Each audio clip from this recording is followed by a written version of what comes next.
Hello दोस्तों, स्वागत है आप सभी का हमारे YouTube channel basic science with Deepak पर। दोस्तों, हम पढ़ रहे हैं बेसिक फिजिक्स और बेसिक फिजिक्स के अंदर हमने पहले पढ़ा था पिछली दो वीडियो में बीजगणितीय सूत्र और ज्यामितीय सूत्र। दोस्तों, आज की इस वीडियो में हम पढ़ने जा रहे हैं त्रिकोणमितीय सूत्र। इनका भी फिजिक्स में बहुत ज़्यादा यूज़ होता है।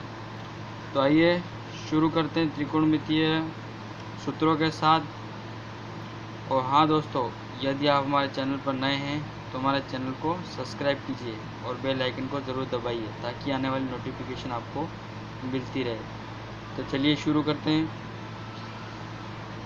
त्रिकोणमितीय सूत्र में सबसे मेन चीज़ आती है साइन कोस टेन। तो साइन थीटा होता है, तो यहाँ पर हम देखते हैं कि जो साइन थीटा होता है वो होता है लंब बटा कर्ण। लंब बटा कर्ण को हम कहते हैं साइन थीटा और आधार बटा कर्ण को हम कहते हैं कोस थीटा और लंब बटा आधार को हम कहते हैं टेन थीटा। ठीक है, इसका उल्टा अगर देखें, साइन का उल्टा होता है कोसेक। कोसेक थीटा को लिखने के लिए हम लिखते हैं कर्ण बटा लंब। इसका जस्ट उल्टा कर देंगे, इन्वर्स कर देंगे। इसी प्रकार कोस का होता है सेक थीटा। सेक थीटा यानी कोस का इन्वर्स आधार बटा कर्ण, तो यहाँ कर्ण बटा आधार हो जाएगा। और इसके बाद है टेन थीटा। टेन थीटा का जो रिवर्स इसका उल्टा जो जस्ट उल्टा होता है कोट थीटा। और कोट थीटा को हम लिखते हैं आधार बटा, यहाँ टेन थीटा को हमने लिखा लंब बटा आधार, तो कोट थीटा को हम लिखेंगे आधार बटा लंब।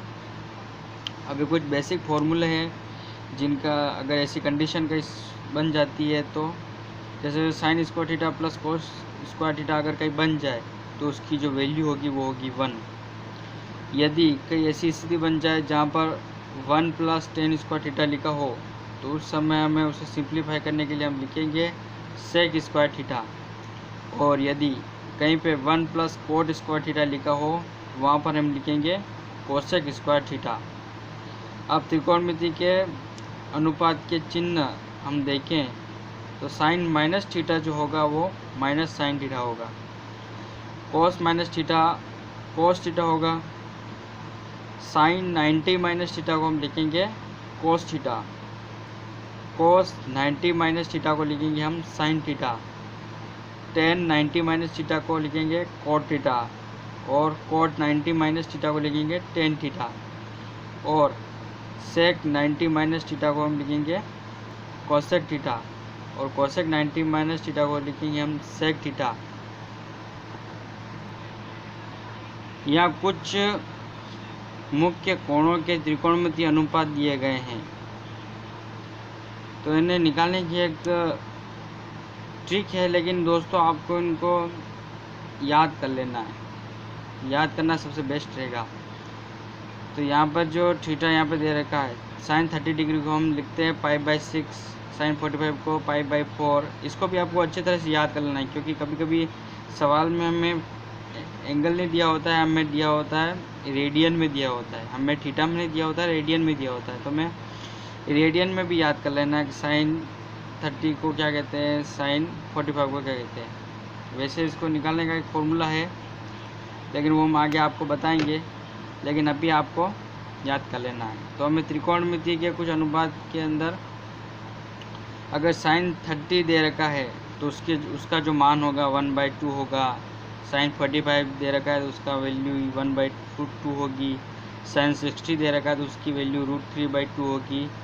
साइन 90 दे रखा है तो, और इसका जस्ट उल्टा अगर करें तो 120, 135, 150, 180 तक इसका 90 से आगे ज़्यादा जाएगा, तो यहाँ से वापस रिवर्स होता जाएगा ये, और लास्ट में 180 आते आते ये हो जाएगा 0।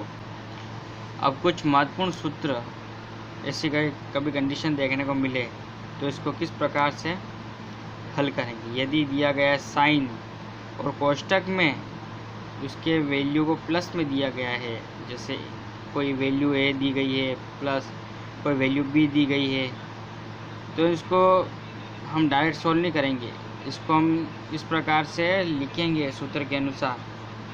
फिर इसके जो साइन कोस के जो मान हैं वो यहाँ पर पुट करेंगे, फिर इनको पूरी तरह से सोल्व करेंगे। ठीक है ना दोस्तों, इनको हम डायरेक्ट सोल्व नहीं कर सकते। अगर ऐसी कंडीशन बन जाए, जैसे कि ये तो कंडीशन एक हो गई, अब दूसरी कंडीशन दे रखी है साइन ए और प्लस साइन बी, दोनों अलग अलग दे रखा है, दोनों में अंतर है। इसमें कॉमन ले रखा है साइन, और यहाँ पे जो साइन है वो अलग अलग है। तो इस कंडीशन में जो इसका मान हम लिखेंगे वो होगा 2 साइन कोष्टक ए प्लस बी बाई 2 कोष्टक cos A minus B by 2। ठीक है ना दोस्तों। और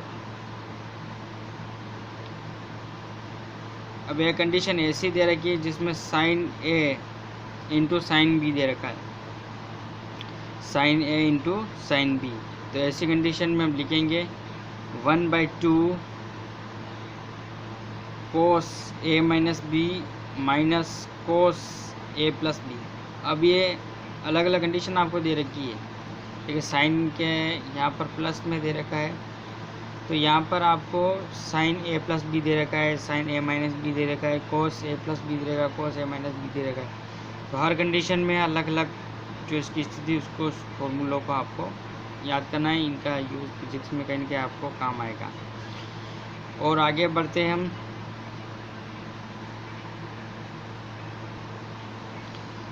आगे हम बात करें तो कुछ ऐसे फॉर्मूले भी दिए गए होते हैं।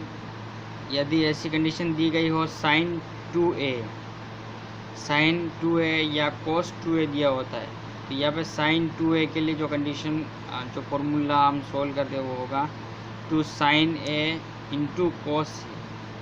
और कोस 2a दिया हो तो उसको हम लिखेंगे cos square a minus sine square a equal to लिखेंगे 2 कोस स्क्वायर a माइनस 1। और इसे हम और सिंप्लीफाई करें तो 1 माइनस 2 साइन स्क्वायर a। अब यहाँ दे रखा है कोस स्क्वायर a, तो कोस स्क्वायर a दे रखा है तो इसे हम लिखेंगे 1 प्लस कोस स्क्वायर a दे रखा है तो इसे हम लिखेंगे 1 प्लस कोस 2a बाई 2। और साइन स्क्वायर a दे रखा है तो 1 माइनस कोस 2a बाई 2। और कोस स्क्वायर a बाई 2 दे रखा है तो वहाँ हम लिखेंगे a plus cos a by 2। और sine square a by 2 equal to 1 minus कोस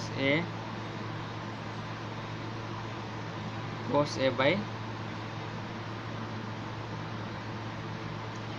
2। अब कुछ महत्वपूर्ण नियतांक, इनको आपको एज इट इज़ याद कर लेना है। जैसे log 2 की वैल्यू दे रखी है तो उसको याद कर 693। यहाँ पे e की पावर 2 दे रखी हो तो उसकी जो वैल्यू हो गई 693, 0.693। रूट 2 की वैल्यू, ये जो फिक्स वैल्यू है ये कहीं ना कहीं जो है काम आती है वो सवाल के अंदर। कहीं ना कहीं आप जब वो लास्ट में फाइनल आंसर निकालते हैं, और ये चीज़ तब काम आएगी जब आप कोई कॉम्पिटिटिव एग्ज़ाम दे रहे होगे, जैसे कि नीट जेईई। तो वहाँ पर क्या होता है कि जो फाइनल आंसर हम निकालना होता है, 4 ऑप्शन दिए होते हैं, 4 ऑप्शन में फाइनल जो क्वेश्चन दिया गया होता है उसका जो हमें एक एक्यूरेट आंसर निकालना होता है। तो कभी ऐसी कंडीशन आ जाए तो वहाँ पर हम केवल अनुमान लगा सकते हैं। तो अनुमान लगाने के लिए हमारे पास कुछ तो बेस होना चाहिए। बेस होने के लिए हमें यह मान जो है याद कर लेने हैं। तो ये कुछ मान दे रखे, e की पावर 2 की वैल्यू दे रखी है 0.693, रूट 2 की वैल्यू 1/√2 की वैल्यू, रूट 3 की वैल्यू, रूट 5, रूट 10। कुछ वैल्यू जो होती है जिनका हम जो है मान फिक्स नहीं होता। जैसे हम रूट 4 की वैल्यू निकाल तो उसका 4 का गुणनखंड होता है 2 × 2, तो हम रूट 4 की वैल्यू निकाल देते 2। लेकिन जब हमारे सामने आता है रूट 5 की वैल्यू तो वहाँ पर हमें थोड़ा सोचने की ज़रूरत पड़ती है। तो ऐसे मानों को आप क्या करो, पहले से ही याद करके रखो ताकि वहाँ पर जो है आपको ज़्यादा सोचना ना पड़े, आप अनुमान लगा सको। ठीक है ना। तो यहाँ कुछ मेन दे रखे, जैसे रूट 2, रूट 3, रूट 4 आप निकाल लोगे, रूट √10। अब जो ई होता है, ई की वैल्यू होती है 2.718।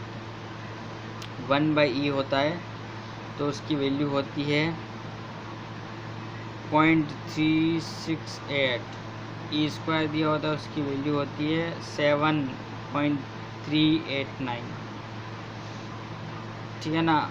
पाई की वैल्यू आप सभी जानते हैं, इसे 22/7 भी लिख सकते हैं और इसे सोल्व कर 3.14 भी आता है।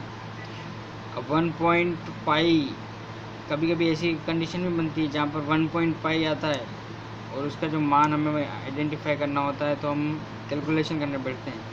इससे अच्छा तो हम इसका मान को याद ही कर लें। तो मान को याद करने के लिए आपको ये इसका दे रखा है 0.318 और लास्ट में हमें दे रखा है पाई स्क्वायर। और पाई स्क्वायर जो है आप इसको स्क्वायर लिख सकते हैं, पर इसमें बहुत टाइम जाता है, इसलिए आप इसे डायरेक्ट याद कर लीजिए 9.87। ठीक है दोस्तों, तो आज के लिए बस इतना ही।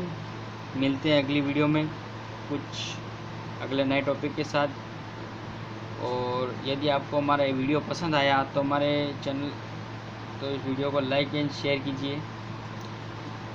मिलते हैं अगली वीडियो में, तब तक के लिए धन्यवाद।